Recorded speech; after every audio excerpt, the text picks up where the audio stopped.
Welcome to another edition of Anthony T's Horror and Wrestling Show.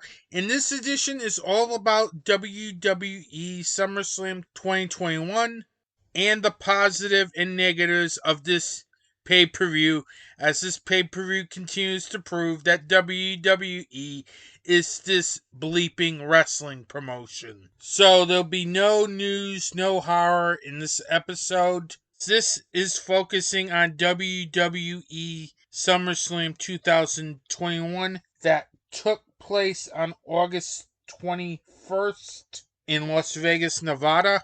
Before I go right into the positives and negatives of SummerSlam 2021, let me quickly run down the results for that event. The event started on the SummerSlam pre-show when Big E defeated Baron Corbin. The pay-per-view started off with the Raw Tag Team Championship as Randy Orton and Matt Riddle defeated AJ Styles and Omos to become new Raw Tag Team Champions. Next match was Alexa Bliss over Eva Marie. Next was the United States Championship. Damian Priest defeated Sheamus to become the new WWE United States Champion. The Usos defended the SmackDown Tag Team titles by defeating Rey Mysterio and Dominic Mysterio. The SmackDown Women's Championship changed hands as Becky Lynch, who replaced Sasha Banks, defeated Bianca Belair in under 30 seconds. I'll talk more about that in this episode, guaranteed, because I do have some words about this debacle. Drew McIntyre defeated Jinder Mahal. Charlotte Flair became Raw Women's Champion again as she defeated Nikki Ash and Rhea Ripley in a triple threat match. Edge defeated Seth Rollins. Bobby Lashley retained his title by defeating Bill Goldberg in a referee stoppage for the WWE Championship. And in the main event, Roman Reigns retained the WWE Universal Championship, defeating John Cena. This episode is being dedicated to all the positives and all the negatives for SummerSlam 2021, as is a ton of negatives about this show.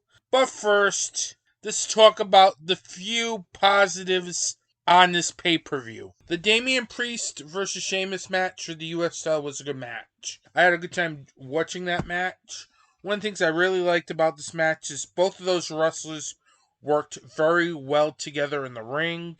They had good athleticism. As this is the type of match I was expecting from these two, because I've seen Sheamus, I've seen Damian Priest, and they're both very good in the ring. I like how they both worked very well. They told a very good story in the match. The action in this match was very good. I like how they really do a good job working on each other. There's some good psychology in this match, which really made this entertaining. I like how both of them really worked very well. There's some really good moves in this match. This had some very good near falls from both Sheamus and Damian Priest. This was a really fun match to watch. I enjoyed the fact that this was a good match, literally. Both of these wrestlers can go in the ring. To see this was very good.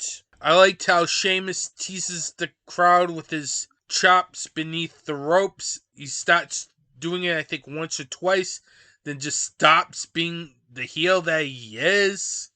I thought that was a good moment. I also thought it was a very good moment with some of the near falls in this match. The one when Priest hits South from Heaven for a near fall. The one where Sheamus nails Priest with a knee as Priest was springboarding off the ropes. I thought that was a very good near fall as well. The finish of the match is they were both in a figure four. Damian Priest rips off Sheamus's mask. They battle for a couple minutes, then Damian Priest hits his finisher, the Reckoning, for the win. This was a very good match. I enjoyed this match. Sheamus is a very good wrestler.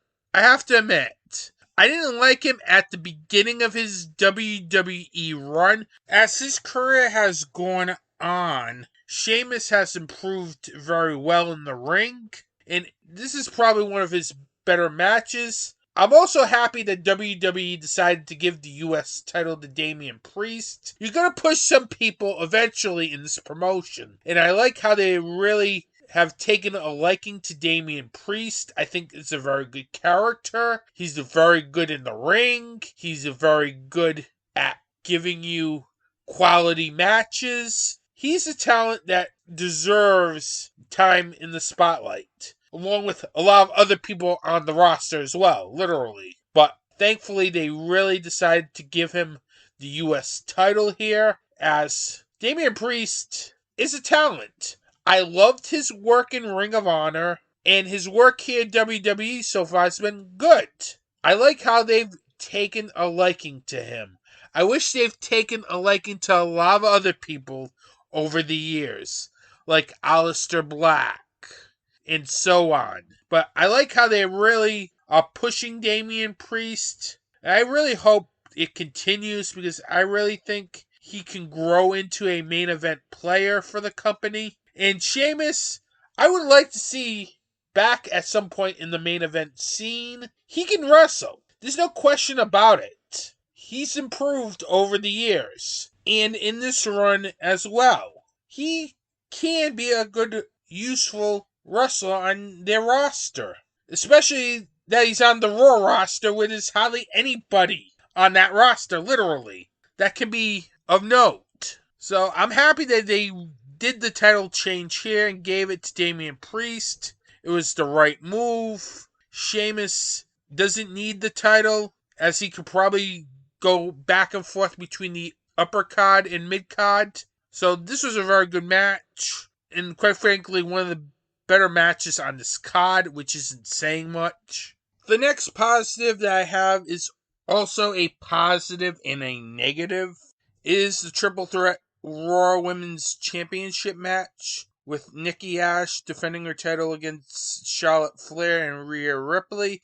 This was a very good match. Don't get me wrong here. All three ladies really were great in this match. There was a lot of really good action here, as there were a lot of really good near falls, a couple of nice high flying spots as well. This was a very good, intense match. This felt like a pay-per-view quality match. I enjoyed this match a lot. It's one of my favorite matches of the entire card, literally. Even though there's not much to like on this card, as there's a lot of matches on this card where just either okay or just really irritate me. But the Charlotte Flair, Nikki Ash, Rhea Ripley match really did a great job in making sure that this was pay-per-view worthy. And this was hard because a lot of these matches on this card were not pay-per-view worthy. This was probably one of a couple, and literally it was a very good match. I liked how all three performers performed. If there was one negative I have with this match, is the fact that literally I could not tolerate seeing Charlotte Flair win another championship, as she made Nikki Ash submit to the figure 8. I know Nikki Ash wasn't getting over with the fans with the championship, but why did they have her drop it to Charlotte Flair? It's like it's becoming a running theme. Charlotte Flair has the title. The person with the Money in the Bank briefcase cashes it on Charlotte. Charlotte wins it back. It's like, why do we have to continuously have Charlotte Flair as a champion? If they're going to change the title, they should have just gave it back to Rhea Ripley, who should never have lost the title in the first place. But no, they decided to go with Charlotte Flair again. It's like they're trying to replicate her father's title reigns, and I don't like that. Seriously. I know she's a big name and the daughter of a Hall of Famer, but why do we need to give her the same amount of championships as her father has? As that's where I think this is heading. Seriously. With Charlotte Flair. I think at some point they're going to get to 16 championships with Charlotte Flair. And why are we doing this? I admit Charlotte Flair is a great performer and probably one of the greatest women's wrestlers ever, as she's held either the Raw or SmackDown Women's Championship a combined 11 times already, which includes this win. But I don't believe in throwing the title on people just to give them another number in the stats. That's why I think they're doing every time they give the title back to Charlotte Flair. It's just to build up the stats so she can get up to 16 championships. I just don't get it with WWE, seriously. Let some new women hold the title. Instead, they go back to Charlotte and Becky as your champions. Let the new generation come in. I just don't get it. I really don't. But besides that, that was a very good match. I enjoyed this match a lot and is one of the best matches on this card. And this is why it's ultimately a positive. Even though it's a negative also, I'll rank it as a positive for this pay-per-view because it was such a very good match on a card where there weren't many good matches on this card. The final positive is probably the best match of the night. Edge versus Seth Rollins. This was a dream match. I've been waiting for this match for a while, ever since this was announced. As I like Seth Rollins a lot, I like Edge a lot, going all the way back to the Attitude Era. So this was a match I was really probably the most looking forward to, considering there wasn't much looking forward to on this card. Now, I loved Edge's entrance. I like how Edge comes out to the Brood entrance music. Now, if you don't know what the Brood is, they were a stable during the Attitude Era, which also had Gangrel and Christian, who you might know as Christian Cage in AEW. I always loved that stable. I wish they were up at the top of the card during the Attitude Era. That's how much I loved it. And I like vampires a lot, literally. And this was like a vampire cult-like stable back in the Attitude Era. I wish they were a main event players, but they were never pushed to the main event level as a stable. But it was kind of cool to see Edge come out with the full Brood entrance coming from underneath. That was such a cool moment. He started to walk to the ring before the Brood music stopped, and we got Edge's entrance theme song. It was a really cool moment. The match itself was just great. Easily, I would put this down as one of the match of the year candidates, literally. As both Seth Rollins and Edge are great in this match. They did deliver. In fact, that was probably the only thing on this card that was anticipated to deliver that fully delivered. The Raw women's match, I was surprised was a good match. The Damian Priest-Sheamus was surprisingly a good match. But this one I knew would be a very good match. It delivered on it. I love this match a lot. A lot of great spots in this match, including Seth Rollins hitting a superplex off the top rope and holding on and hitting a Falcon Arrow. That was a really good move. I like how Rollins countered a spear into a pedigree. I like how Edge had a really cool spot at the end of the match, which I'll explain in a minute. This was just a great match. This had great psychology. Rollins working on Edge's neck. Edge hitting a spear for a 2 count. Intense action. Great storytelling in the ring. This is all I want in a match. In fact, this should have been the main event. This was WrestleMania-like good on a card where nothing seemed to go right. This is a great match. I enjoyed Seth Rollins versus Edge. This match was intense. This match really had some really cool moves, great psychology, some good spots.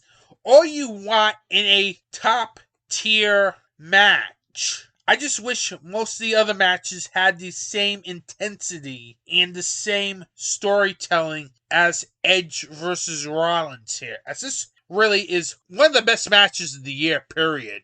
As Edge and Rollins really worked well with each other. The finish came when Edge puts Rollins in the crossface for the first time. Rollins doesn't tap. Edge goes ballistic, starts smashing Rollins' head into the canvas a couple of times, puts the crossface on, then gets Rollins to tap. That was a very good match. This match had great psychology, great action, great entrances. This is just a main event type match. I wish WWE had more of these types of matches. If they did, I wouldn't be sitting here complaining about WWE all the time. If the WWE had this type of match quality most of the time, I'd be very satisfied with this promotion. But it's everything about this promotion I don't like. Match quality is one of them. But not here with Edge versus Rollins. This was a great match. I would put it up there as a candidate for match of the year. This felt like a dream match. Everything went right in the ring, and both performers really put everything on the line to make this match entertaining. It's literally a great match. Seriously. Probably the best WWE match I've seen all year. Rollins vs. Edge is definitely a match people should go out their way to check out. It's just a great match. Too bad it's on a bad pay-per-view like this one. And this wraps up the positives of SummerSlam 2021. I'll be back with the negatives, as there's a bunch of them. Besides Anthony T's horror show, you can also listen to these other fine podcasts on the Doc Discussions Network. Doc Discussions, hosted by Philip Perrone and Michael Darwin. You Know Nothing, Jon Snow, a Game of Thrones podcast. Bullets, Brothels, and Bots, a Westworld podcast. Halloween Boutique, Psychotronic Reviews. And Searching for American Gods. You can find Doc Discussions on the web at www.docdiscussions.com, and Doc Discussions is also available on iTunes, Stitcher, Google Play, and Spotify.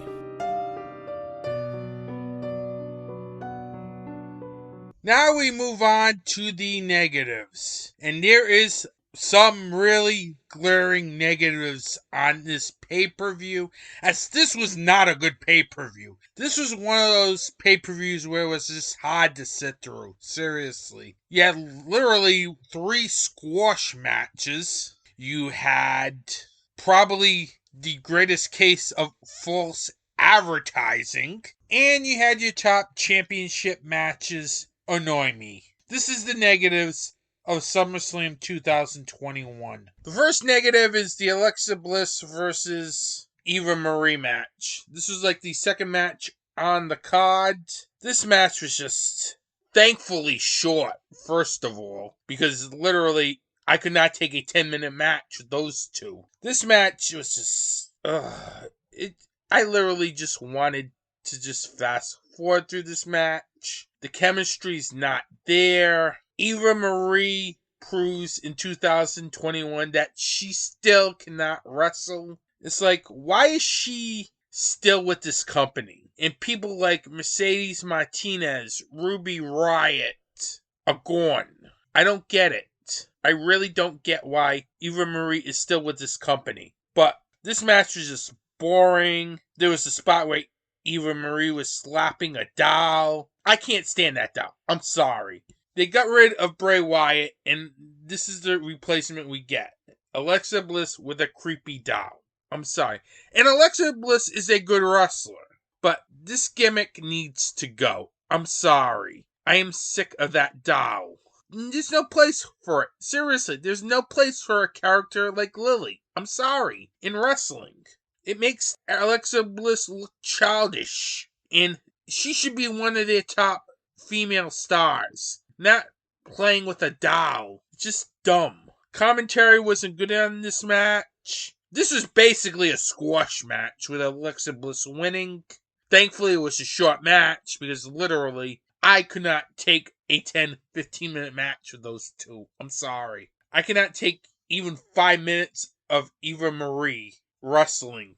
I'm sorry. She's just not that good. I'm sorry. And Alexa Bliss is being wasted with this stupid feud with Eva Marie. She should be challenging Charlotte Flair, Rhea Ripley, Nikki Ash, not feuding with Eva Marie and her sidekick Doudrop, who is a good wrestler, but you will not know that because they changed her name from Piper Niven to Doudrop, as she was a really good wrestler on the British wrestling scene as a Viper, but you would not know that because WWE just doesn't want to showcase wrestling. After the match, Doudrop takes Eva Marie's ring jacket, pronounces her as the loser, and leaves Eva Marie alone. Are they breaking up or are they not? Because I went on WWE's YouTube page and it looks like they're not breaking up. Will they make a clear direction here? Are they broken up or are they still together? Because the post-match interview on WWE's YouTube channel makes it look like they're back together again. Come on, seriously. Make up your minds. Is this a breakup or is this just an evolution of the story? I don't get it. What I saw on SummerSlam was the fact that these two are broken up. But you couldn't tell on WWE's YouTube, it looks like they're going to make amends. Make up your mind. Because this is confusing. Seriously. You got the pay-per-view saying they're broken up. Then you now got the YouTube exclusive saying they may get back together. This is what's wrong with WWE. There's no coherent storyline. Pay-per-view tells you one thing. YouTube tells you another thing. I don't get it. I really don't get it with WWE. And I wish this was the only thing that went wrong on this pay-per-view, but it doesn't. They did something majorly stupider than this, which I'll get to at the end of this segment.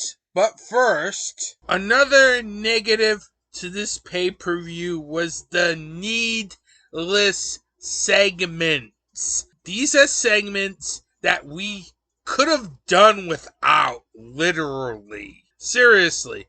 There's about a couple where you could have just gotten rid of. You did not need to put that on this pay-per-view. First in point, Rick Boggs in the middle of the ring, getting ready to play Shinsuke Nakamura's entrance music. Shinsuke Nakamura comes out with his newly won IC title belt. You're thinking, oh, we're going to get an unadvertised Shinsuke Nakamura match.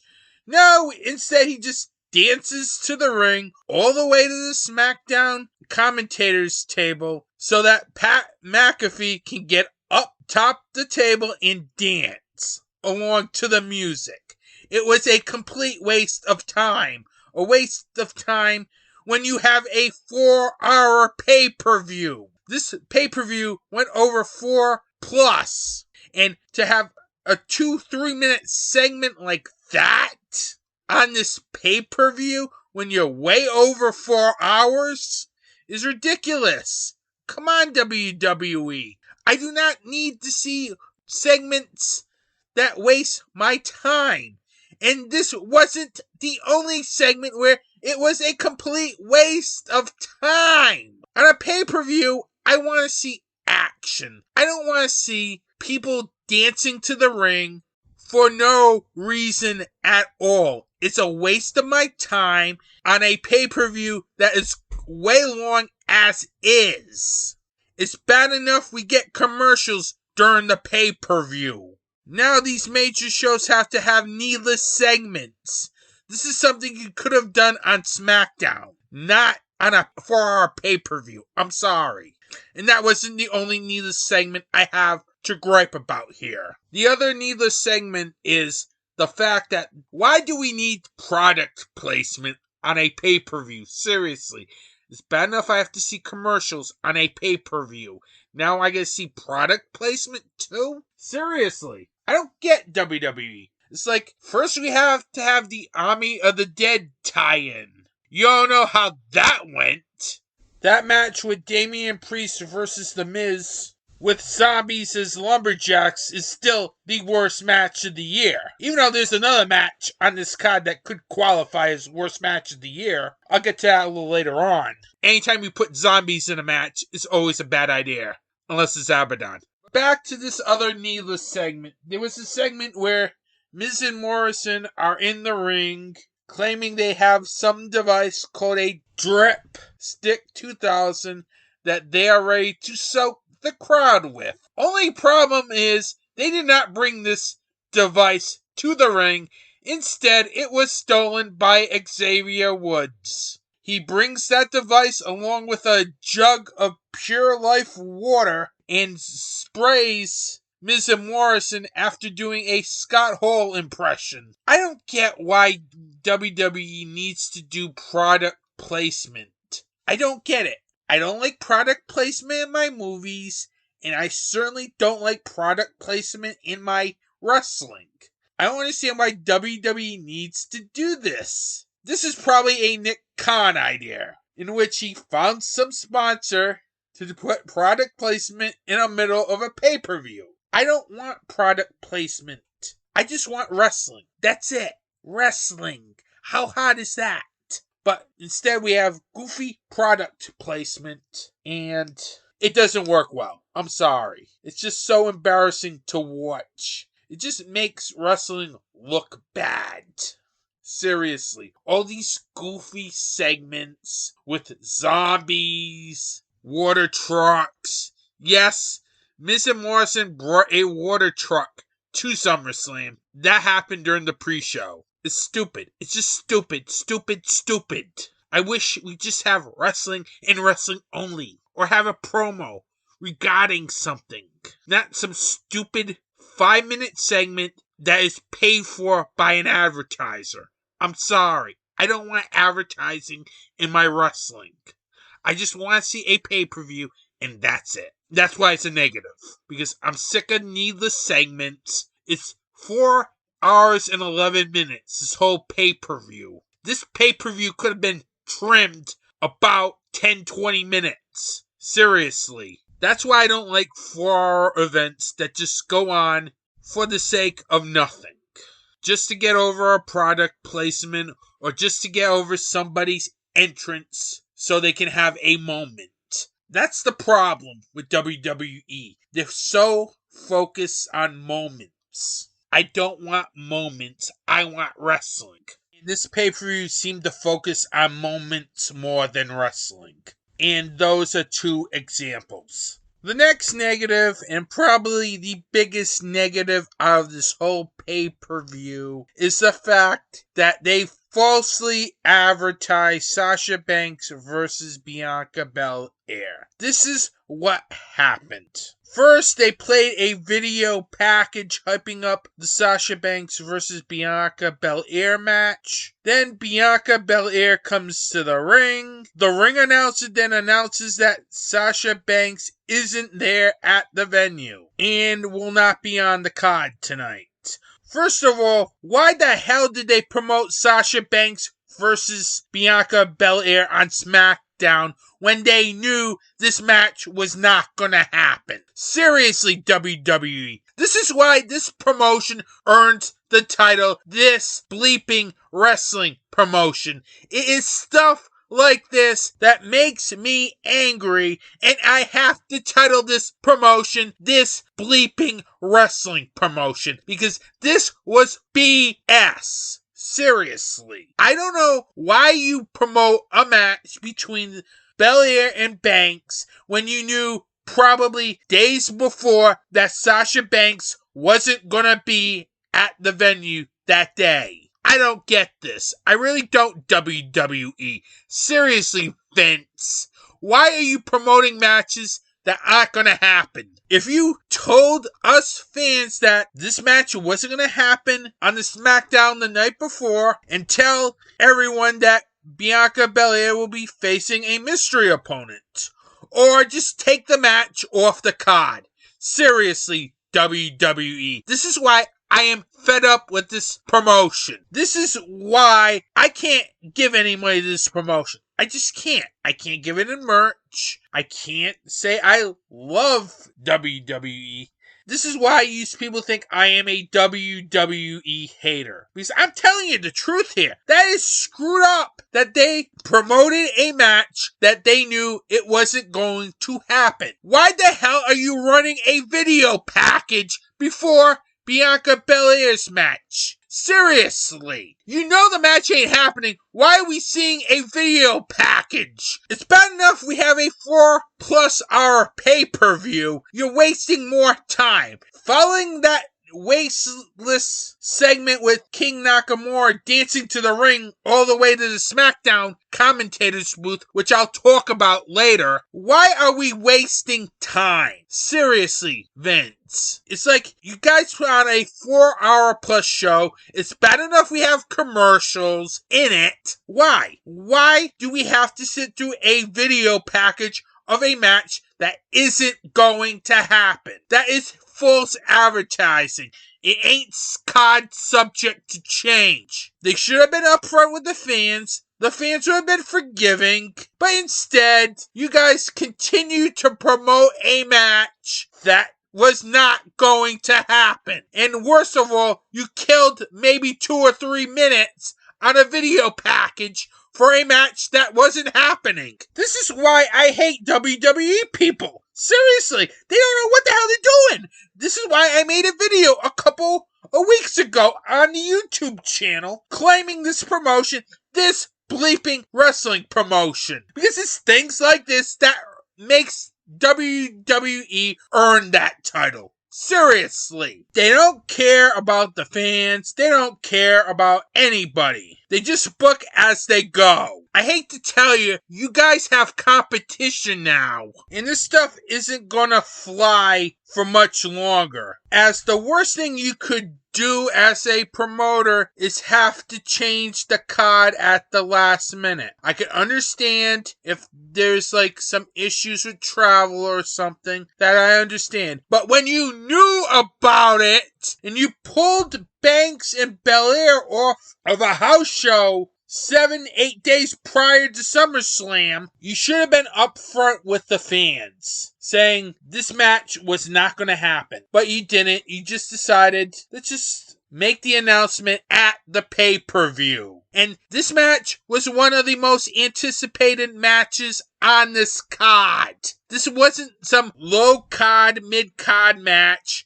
This was probably one of your top 3 matches on this card. And you guys just decided, oh, we'll just make the announcement at the pay-per-view. Not day of the pay-per-view, not the night before the pay-per-view, not a week before the pay-per-view. The exact moment that Bianca Belair came down to the ring.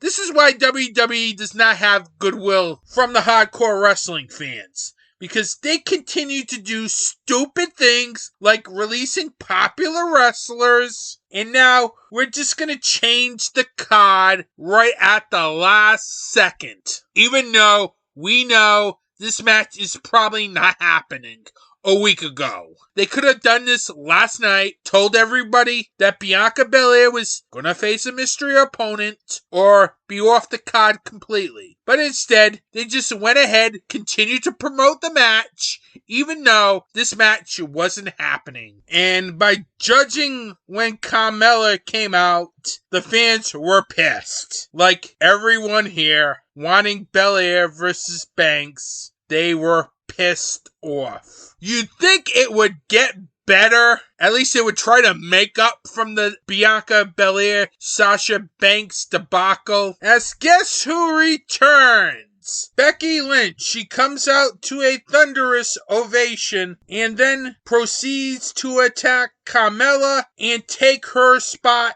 in this match. Okay, now, so far the return of Becky Lynch has been going very good. Comes out to a thunderous applause. attacks Carmella to take her spot in the match, giving us a match that we want to see. But 2 moves later, the match is over, and Becky Lynch becomes the SmackDown Women's Champion. This bleeping wrestling promotion. Are you kidding me? Seriously? You just possibly buried Bianca Belair. This is ridiculous. Come on. Becky Lynch comes back, waltzes right into WWE, unannounced, wins the SmackDown Women's title. Literally. Come on. Seriously, this is the equivalent of CM Punk waltzing into AEW, beating Kenny Omega for the AEW World Championship. Don't worry, AEW did not book CM Punk to win the championship, as his first match will be against Darby Allin at All Out. But that's what it felt like, seriously. It's like they did Becky Lynch versus Bianca Belair, so Bianca Belair can lose in a match that had only 2 wrestling moves. This was WWE flipping off the fans. I know you're trying to gain traction because CM Punk appeared on AEW programming the night before, but this is not how you gain traction. In fact, looks very bad to make your young champion Bianca Belair job out to 2 wrestling moves. If this happened in AEW, there would be a riot. Literal riot. By having Becky Lynch beat Bianca Belair with 2 wrestling moves, kills any interest in any rematches. Even though there's going to be rematches, why should I care? Really, why should I care about Bianca Belair now? Because you had your champion lose in a match with only 2 wrestling moves in under 30 seconds. That's ridiculous. Come on, WWE. Don't do your young talent disjustice. Have a 5 or 10 minute match. Something. Or not do this at all. I don't get WWE. Seriously. They do the stupidest things. Wins and losses don't matter in this promotion. If you haven't figured that out by now, I don't know what to say. It's like, Becky comes back, you get a title shot. Goldberg, you come back, you get a title shot. John Cena, you come back, you get a title shot. Hey, Undertaker, do you want to come back? We can give you a title shot. Wins and losses don't matter. It just hurts the young talent that these big names just waltz right in, get title shots, and in Becky Lynch's case, wins. You're doing no favors to the next generation of wrestlers in that promotion. They should have never had this match to begin with. Seriously. As this really hurts Bianca Belair. I don't get WWE. Literally. This promotion continues to do the stupidest things that you can think of. I don't want to hear, oh, this is sports entertainment. It's a wrestling promotion. And by having Bianca Belair drop her title in under 30 seconds is a crime. I don't get it. I really don't get it, WWE. I really don't get it. Have a 5-10 minute match. Something.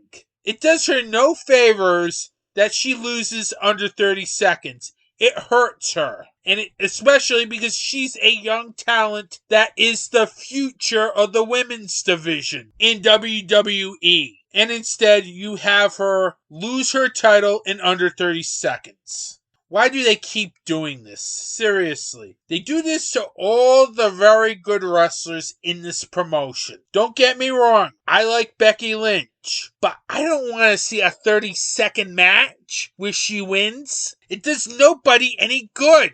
But WWE thinks it does people good when they have 30-second matches. Why did they even bring Bianca Belair on SummerSlam if they weren't going to do the Sasha Banks match? Because out of the whole Bianca Belair, Sasha Banks mess, the person who got hurt the most is Bianca Belair. And quite frankly, that isn't right.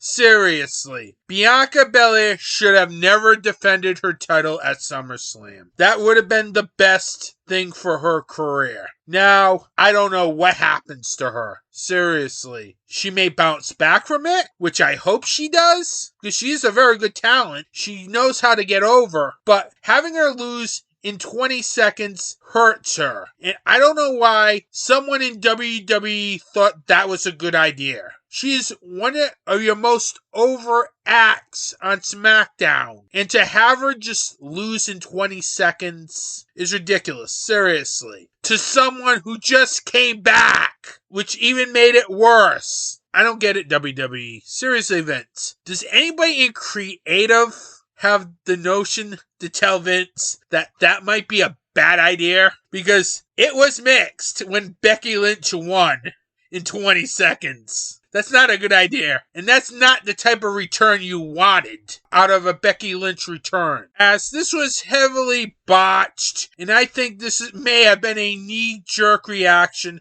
after CM Punk showed up on AEW programming the night before. You know what? Oh, CM Punk just showed up on AEW. You know what we'll do? We'll have Becky Lynch show up at SummerSlam and win the title and kill the CM Punk momentum. No, it did not do that. Instead, it comes at the expense of one of your best young talent, and that is a shame. That is a downright shame that Bianca Belair had to do a 30-second job for her championship. This showcased no one. I'm done talking about this. This is really ridiculous. Seriously. This and the Sasha Banks debacle shows why WWE is not my favorite promotion, quite frankly. They don't understand the fans. They only do things to please themselves. Not the fans, not the networks, themselves. And that is the major problem with WWE. And that is why it is this bleeping wrestling promotion. I'm done. I'll be back in a minute. As I also gotta talk about the main championship matches on this card, as they're both negatives as well. Hey guys, this is Steve and Christina. I'm the founder, owner, creator, and host of Super Retro Throwback Reviews. Are you looking for the best movie reviews, music reviews, video game reviews, and Comic-Con coverage all around? Well then look no further. Definitely check out Super Retro Throwback Reviews on YouTube and our new audio podcast, the new and improved Super Retro Throwback Reviews audio files version 2.0 on the following media distributors: Podbean, Google Play, Stitcher, SoundCloud, iTunes, and Spotify. Class is over, John. Time for something new and improved. Every day there's a family struggling with hospital bills to care for their sick child who is fighting an illness. There's a woman who is fighting breast cancer and is having trouble making ends meet while paying for their treatment. And there are burn victims that are going through treatments to heal their deep wounds. There is a charity in the horror community that helps these people. Scares That Care is an organization that helps families deal with the bills for their child. They help women get the treatment they need to fight breast cancer, and they help people who are dealing with severe burns get the help they need to heal. Scares That Care is a 100% volunteer organization and 501c3 nonprofit charity that is dedicated to helping these people in fighting real monsters. To find out more information or to donate to Scares That Care, you can go to www.scaresthatcare.org. Every donation helps Scares That Care fight real monsters. Welcome back. As you may know, some of this episode sounds different. That's because yours truly forgot to hook the microphone up when doing this episode. This is how bad WWE SummerSlam is. I am outraged that this was not a good pay-per-view, that I literally forgot to hook up my microphone, and I'm literally talking into the computer for most of this episode. Thankfully, I finally realized the microphone wasn't on, and I'm back with my microphone for the rest of this episode. And the next negative is the co-main event, Goldberg versus Lashley. I don't know how many negatives I have at this point with this pay-per-view. This has been a really bad pay-per-view up to this point. It just got even worse with Lashley versus Goldberg. This was a boring match. This felt like it was just like a basic wrestling match. Literally. There's not much excitement. This was one of those boring wrestling matches where I was literally bored out of my mind. There was really nothing exciting about Goldberg versus Lashley. This felt like a basic wrestling match. And basic wrestling matches don't work in 2021. It may work in the 1980s, the 1970s, but today you can't just have a basic wrestling match and think it's a very good match. It was not.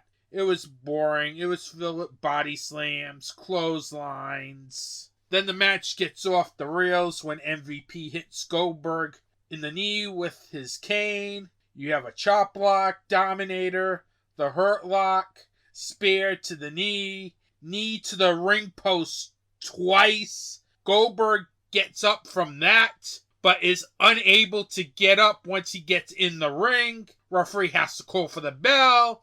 Referee stoppage. There is nothing good about Goldberg versus Lashley. I do not need to see a referee stoppage on a pay-per-view. It felt like a continuation, that they're going to continue with this feud. Literally. Sure, Goldberg may disappear for a couple of months, but I'm almost guaranteed we will see Goldberg versus Lashley at some point. Maybe at Crown Jewel. You know, the Saudi Arabia show? Don't get me started on that one. To make matters worse, the post-match was even more bad. Lashley grabs a chair and just continuously hits Goldberg in the knee. The match is over. That pretty much signals this feud is continuing. And especially after that, Goldberg's son jumps in the ring, tries to take Lashley unsuccessfully, and gets the hurt lock for his troubles. So you definitely now know that this feud is definitely continuing. Why does this feud need to continue? Please! For the life of me. It's bad enough we see Goldberg a couple times a year. Because, don't get me wrong, I think Goldberg is a nice person. I met him at a convention a couple years ago. Very nice guy. I don't think he belongs in the wrestling ring anymore. I'm sorry. It's just he can't go. He's lost a step or two. Maybe it's because of all the years of inactivity. But I do not want to see Goldberg versus Lashley again. And unfortunately, we are probably going to get that somewhere down the line. I don't know what is going on here. WWE just really aggravates me. Seriously. I do not need to see another Goldberg versus Lashley match in 2021 or 2022. Lashley needs to move on. And sadly, I think we're getting another Goldberg versus Lashley match. Most likely either at Crown Jewel or the Royal Rumble. Because that's the only thing I can think of. Because they pretty much guaranteed it with the post-match that we are going to get another match.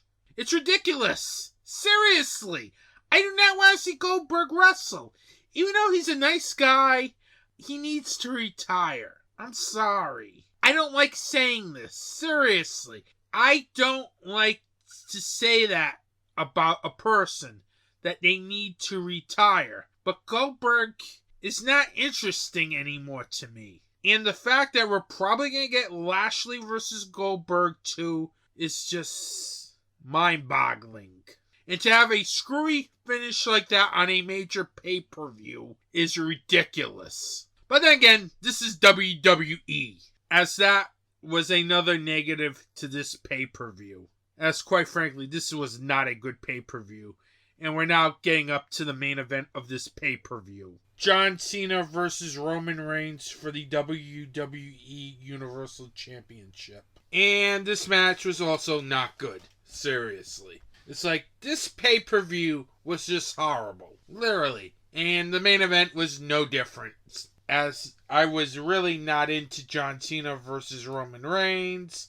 This match felt very slow. It's like the last two matches on this pay-per-view was very slow. And when you have a slow-moving pay-per-view and you're not really building psychology, it tends to get boring very quickly. And the last two matches on this pay-per-view was just very boring. And one of the reasons why I thought this match was very boring was all the annoying trash talking that Roman Reigns was doing in this match. Seriously, at one time I thought Roman Reigns was on a film set, not wrestling in a wrestling match, with the way he was running his mouth. Literally. It was slowing this match down. I'm all for showing charisma, but this match felt like Roman Reigns was just running his mouth for a majority of this match, literally. And it got very tiring very fast. And when that happens, you're just sitting there playing with your hands because you are bored. And that's what I felt like in this match. I was bored. This match also literally felt like David versus Goliath at times when it didn't need to be. You have a legend in John Cena. You have Roman Reigns. You do not need to go the David versus Goliath route. But this match felt like it went through that route. You had John Cena hit his finishing move, the Attitude Adjustment, 2 times, maybe even 3 times during this match. 2 times, one through an announcer table, one off the middle rope, all for a 2 count. I just really don't get that. I knew John Cena was probably not going to win this match, but don't have him hit his finisher a couple times. Because after a couple times, it just devalues his finisher. Seriously, I could not stand that. Seriously. Someone hitting their finisher multiple times and not winning a match. I don't get that logic. This match also had old school John Cena being all goofy, playing with his hands. I hate that stuff. I really do. I hate that aspect of his character. But we get that in this match as well. I would have hoped there would have been something different. It would have been nice. But no, we just get goofy John Cena for most of this match. It never changes. Really. Match ends when Roman Reigns hits 2 Superman punches, then hits his spear for the 3 count. Still WWE Universal Champion Roman Reigns. This was not a good match. This was just moving at a very slow pace.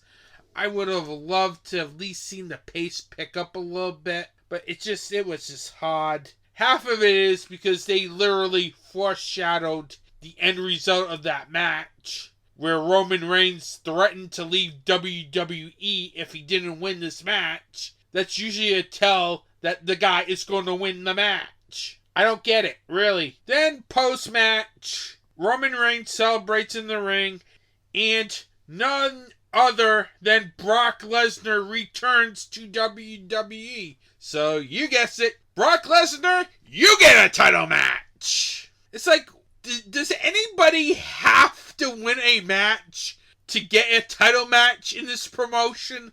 I don't get it, literally. Goldberg can walk back into WWE. He can get a title match. Becky Lynch can walk back into WWE. And she can get a title match and win the WWE SmackDown Women's Championship. I don't get this promotion. I don't. Seriously. WWE SummerSlam, with the exception of the positives that I highlighted, and there were only a couple, WWE, with this year's SummerSlam, proved to me why WWE is this bleeping wrestling promotion. Because this pay-per-view was bad.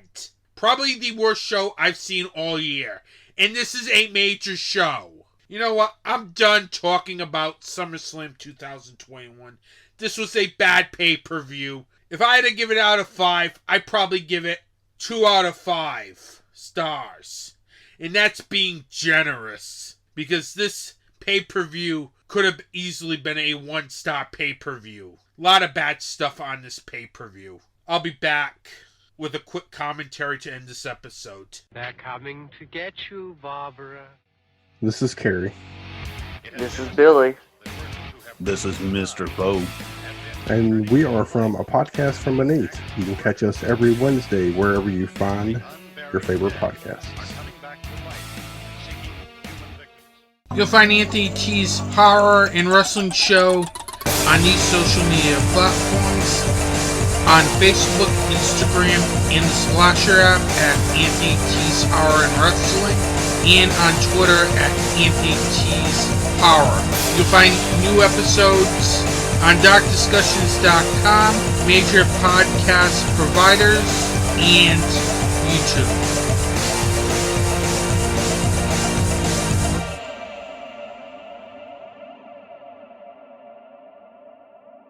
Welcome back. Now, sometimes I like to see reactions to see how people think about a certain moment or a certain match on YouTube. I usually would go to the Wrestle Talk YouTube channel, as that and the Wrestle Talk podcast YouTube channels are usually my go-to when I want wrestling news. When I was looking for reactions on Becky Lynch's win, one of their commentators pointed a very good thing out. WWE books moments. Moments. When I see wrestling, I want to see matches. I want to see moments. I want the matches to be the moments. But WWE just books moments, i.e. Becky Lynch winning the SmackDown Women's title in under 30 seconds. They booked a moment so people can talk about it. That's the problem with WWE. If you book moments, then why bother having the rest of the match? Seriously, you're just booking for that 1 10-second moment. You can't do that if you want good wrestling. You have to let the moments be organic. Not booking moments for the sake of just having a moment. So somebody can talk about it. Either in a positive or a negative way. That's what the Becky Lynch title win felt like. A moment. There was no wrestling. There's only like 2 moves. That's it. It's a moment. It wasn't a wrestling match. They booked a moment in that Becky Lynch-Bianca Belair match. And the commentator for Wrestle Talk was right. WWE is in the business of booking moments. And that's one of the biggest problems with their booking. If you book for just moments, everything else doesn't matter. The story, the in-ring work, it doesn't matter to WWE apparently, because they book moments. They want you to talk about that moment. I know they were trying to counteract AEW's moment when CM Punk came back to professional wrestling after a 7-year absence. But that was an organic thing. Because Punk hasn't stepped into a wrestling ring in 7 years. And he shows up at this promotion for the first time. That's a moment. But he made the moment better through his in-ring promo skills. WWE just likes creating moments for moment's sake.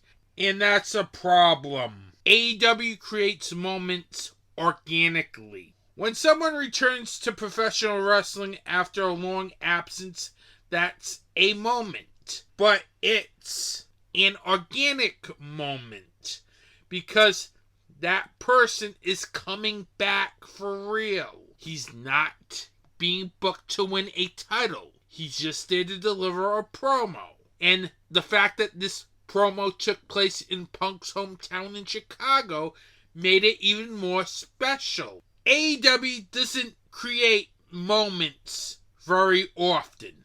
They do it through the in-ring product. That's how they create the moments. Through wrestling matches. Not creating moments for moment's sake. WWE proved with SummerSlam 2021 they're in the business of creating moments in content. When you're creating moments in content, you lose all sight of what this promotion is supposed to be. A wrestling promotion, not a moments promotion, as it's not World Moments Entertainment. It's World Wrestling Entertainment. WWE has lost its way, and it was really clear evidence with SummerSlam 2021. And the commentator from Wrestle Talk was right. WWE books moments instead of booking wrestling matches. That's all it is. They just book moments. Maybe that's the logic of WWE's booking. We'll just book moments. I agree with that theory 100% because WWE books moments. People wonder why I love AEW more than WWE. It's because AEW books wrestling matches and stories behind the matches, while WWE just books moments.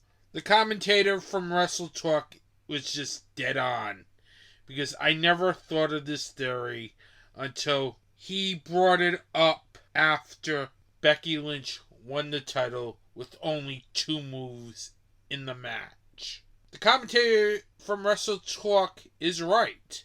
WWE books moments. Next episode, I will be talking with writer-director John Powers about his short film War Dog. I'll also go into the CM Punk promo from Rampage. You know, the moment that CM Punk returned to wrestling. That'll be next episode. Then the episode after that will be my positive and negatives for AEW's All Out. That'll take place in episode 67. We got a lot of content coming out in the next couple episodes, so stay tuned. On Anthony T's Horror and Wrestling YouTube channel, I do not 1 but 2 vlogcasts covering all the pickups from Terrificon, the MVD sale in one video. In the other video, I cover VS Halfway to Black Friday sale, Severance mid-year sale, and Criterion Collections sale. So 2 videos with a lot of stuff that I picked up recently. Check that out. Check out reviews from the Horror Show on YouTube as well, as I reviewed Death Pac The End. I'm sorry this whole episode was WWE centered, but this pay-per-view was bad. With that, I want to thank you for listening to this podcast. Don't forget to like and subscribe on Apple Podcasts, Google Podcasts, Spotify, and other major podcasts providers. Have a good day. Support indie wrestling and support indie horror.